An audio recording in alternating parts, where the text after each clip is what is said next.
Ang ating Bombo News Analysis ay kaugnay sa paglalagay ng mga unprogrammed appropriations sa 2024 General Appropriations Act o GAA. Gatid ni Bombo Kervin Gamad.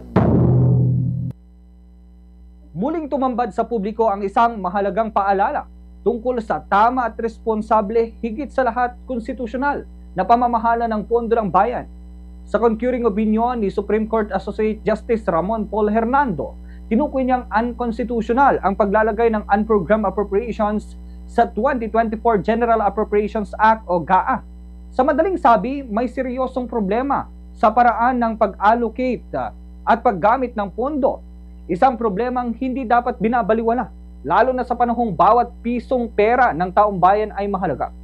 Sa kaso ng nailipat na 60 billion pesos na pondo ng PhilHealth, malinaw ang sinabi ng korte, walang sapat na batayan sa saligang batas ang ginawa ng pamahalaan. Ang ganitong hakbang ay hindi lamang simpleng technicality o procedural mishap. Ito ay pagbubukas ng pinto sa potensyal na abuso, korupsyon at pagkawala ng tiwala sa integridad ng sistema. Ang PhilHealth na dapat ay sandigan ng mga Pilipino sa oras ng pangangailangang pangkalusugan ay hindi dapat ginagawang parang cash reserva na maaring galawin kung kailan maisipan. Isang mahalagang punto ang binigyang diin ni Justice Hernando. Kung hindi sakop ng GAA ang pondo, tanging Kongreso, hindi anumang ahensya, hindi kahit sinong opisyal, ang may kapangyarihang tukuyin kung paano ito gastusin. Ito ay malinaw na itinakda ng konstitusyon upang maiwasan ang arbitraryong paggamit ng pondo ng bayan. Ang paglipat ng PhilHealth funds ng walang special appropriations law ay hindi lamang paglabag, kundi pagkabaluktot sa sistema ng checks and balances.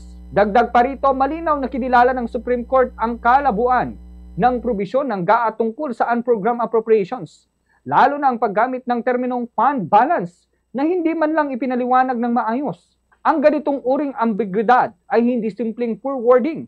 Ito ay potensyal na butas na maaring gamiting sangkalan para sa maling paggastos o paggalaw ng pondo. Sa isang batas na dapat nagsisilbing gabay sa tapat at maayos na paggastos, ang kalituhan ay kaaway ng transparency.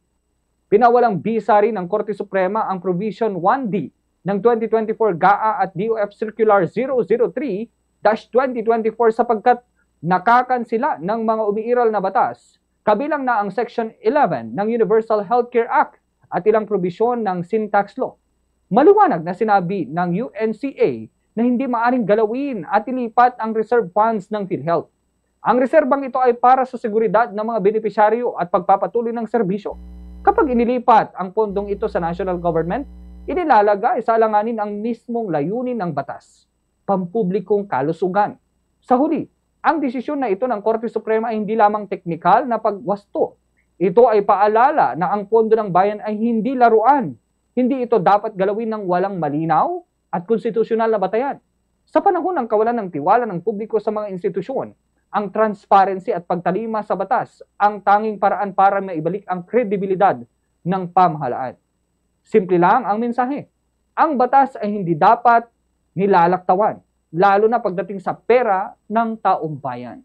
Yan ang ating Bombo News Analysis. Ako si Bombo Kervin Gamad, Basta Radyo, Bombo!